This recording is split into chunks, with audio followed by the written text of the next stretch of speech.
and foremost, I'd like to address the governor of Edo State, Monday Okpebolo, for the statement he gave a day before yesterday at a briefing.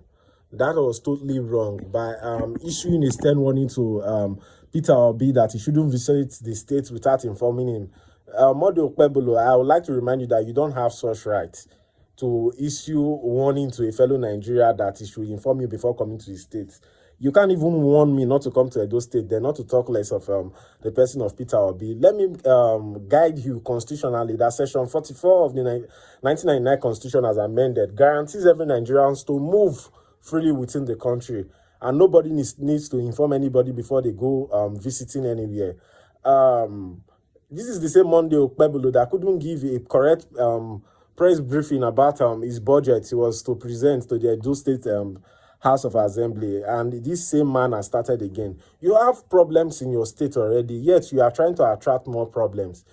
There has been issue of various court group fighting in your state, yet you couldn't provide solution to it. But one of the national leaders of these groups came to national television and accused your governments that you used to patronize them at the end of the day. But now, after patronizing them, you went to demolish their national house, and you couldn't challenge that. That is to say, you can't handle the situation of courtism in your state because you patronize courtism. I'll state that categorically, that you patronize courtism. You have no position to tell Peter Obi to pre-inform you before coming to Edo State. Every Nigeria has the right to move freely within the country without any form of restriction. A situation where there can be restriction for movement of citizens is a situation where there's a state of emergency in your state. But this situation, there's no state of emergency in your state. Instead of you to address the issue of courtism in your state, you've not been able to address that. You keep on moving from hotels to hotels, residential building to residential building, not just arresting courtists, but you are also arresting innocent citizens, thereby making things tough and making life hard for the people of Edo State. And it shouldn't be so. You should focus on good leadership. I understand that this is a pattern. Maybe your boss has given you people to kind of restrict Obi because he sees him as a threat. Because you are not the first governor doing this. Benue State governor also did it by saying Obi should come to Benue State again. If he has to come, he has to inform him that he can't guarantee his safety.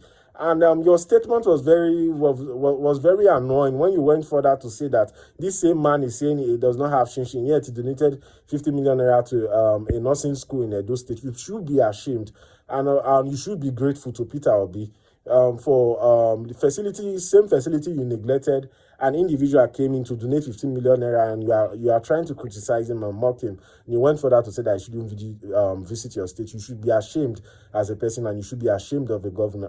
You should be ashamed as being a governor, because these are your own responsibilities you should have taken care of within your state. But this man saw lapses in that aspect. He had to come in to give bountifully for charity donation, and yet you are criticizing him. But if anything happens to Peter Obi, not even within Edo State alone, outside Edo State, we will hold you responsible.